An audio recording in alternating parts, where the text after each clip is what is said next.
ಏನಪ್ಪ ಇವತ್ತೇನೋ ತುಂಬಾ ಸಂತೋಷದಲ್ಲಿದ್ದ ಹಾಗಿದೆ. ಏನಪ್ಪ ವಿಶೇಷ? ಜೀವ, ಏನಾದ್ರೂ ನೌಕರಿ ಸಿಗ್ತೇನೋ?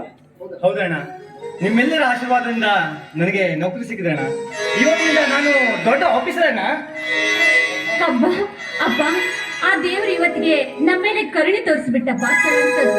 ಅಣ್ಣ, ಒಂದೇ ಒಂದ್ ನಿಮಿಷ ಆಟ ತೆಗೆದುಕೊಂಡು ಬರ್ತೀನಿ.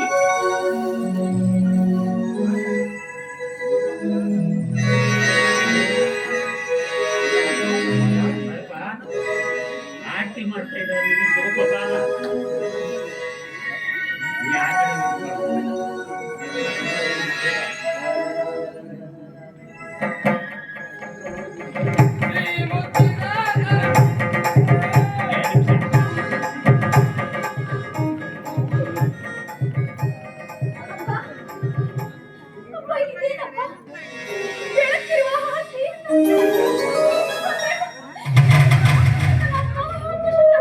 ತಂಗಿ ಅಶ್ವಿನಿ, ನೋಡಮ್ಮ, ಅದು ಗಾಳಿ ಬೀಸಿ ಆಗಿರ್ಬೇಕು.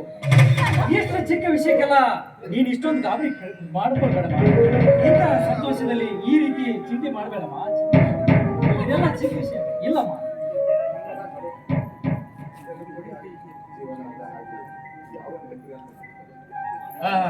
ಅಂದ ಹಾಗೆ ಯಾವ ಕೆಲಸ ಅಂತ ಹೇಳಲೇ ಇಲ್ವಪ್ಪ ಜೀವನ್ ನೀನು? ಅಪ್ಪ, ನೌಕರಿ ಯಾವ್ದಾದ್ರೇನೋ ತಮ್ಮನ ಬಾಳು ಬಂಗಾರವಾಗಲು ಅದೆಷ್ಟು ಲಂಚ ಕೇಳ್ತಾರೋ ಕೇಳಿ. ನಾನು ಯಾವ್ದಾದರೂ ಶ್ರೀಮಂತರ ಕೈಯಲ್ಲಿ ಜೀತಕ್ಕಿದ್ದಾದರೂ ಸರಿ, ತಮ್ಮನ ನೌಕರಿಗಾಗಿ ಹಣವನ್ನು ತುಂಬುತ್ತೇನೆ. ಜೀವನ್, ನೀನು ಚಿಂತೆ ಮಾಡಬೇಡಪ್ಪ. ಅಣ್ಣ, ನೀನು ತಿಳಿದುಕೊಂಡಿರುವುದು ತಪ್ಪು ಕಲ್ಪನೆ. ನನ್ನ ನೌಕರಿ ಬಗ್ಗೆ ನೀನೇನು ಚಿಂತೆ ಮಾಡಬೇಡ ಅಣ್ಣ. ಇದೇ ಊರಿನಲ್ಲಿ ಒಬ್ಬ ಅಗರ್ಭ ಶ್ರೀಮಂತನಿದ್ದಾನೆ. ಅವನು 1 ರೂಪಾಯಿ ಲಂಚ ತೆಗೆದುಕೊಳ್ಳದೆ ನನಗೆ ನೌಕರಿ ಕೊಡಿಸಿದೆ ಅಂತ ಮಾತು ಕೊಟ್ಟಿದ್ದಾನ. ಭಗವಂತ ರಾಮಲಿಂಗೇಶ, ಈ ಬಡವರ ಮೇಲೆ ಇಂದು ನನಗೆ ಕರುಣೆ ಬಂದಿರಪ್ಪ, ಇಂದು ನನಗೆ ಕರುಣೆ ಬಂದಿರಪ್ಪ.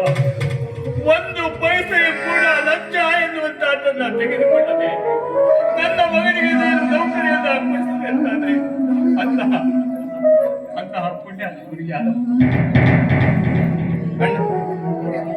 ಅಣ್ಣ, ಅಪ್ಪ, ಅವರೇ ಈ ಊರಿನ ಆಗರ್ಭ ಶ್ರೀಮಂತರು, ಬಡವರ ಬಂಧು, ದಲಿತರ ಉದ್ಧಾರಕ ಕೆಂಪೇಗೌಡರು.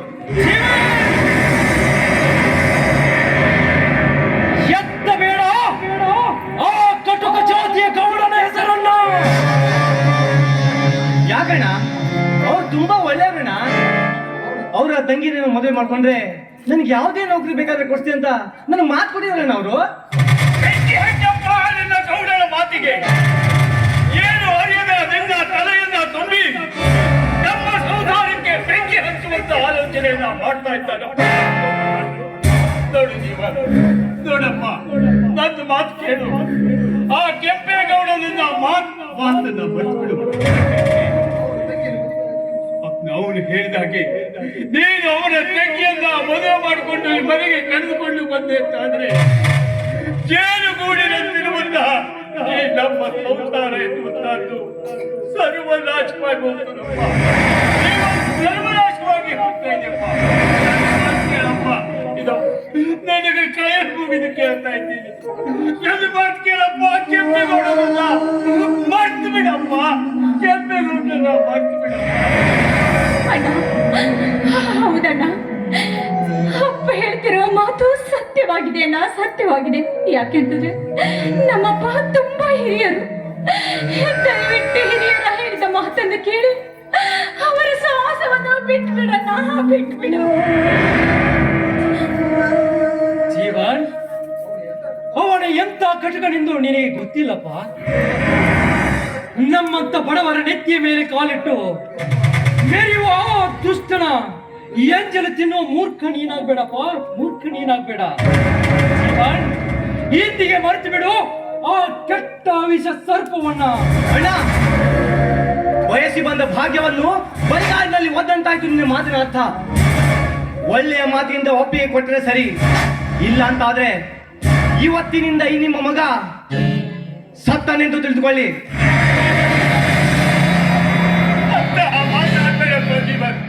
ಅಂತಹ ಮಾತಾಡ್ಬೇಡ. ಯಾಕೆಂದ್ರೆ ಹೆತ್ತು ಹೊತ್ತು ಸಾಕಿ ಸಲಹಿಸಂತ ಏನೆಲ್ಲ ಅಪ್ಪನ ಕರುಣೆ ಕೇಳುವ ಹಾಗೆ ಮಾತ್ರ ಮಾತಾಡ್ಬೇಡಪ್ಪ.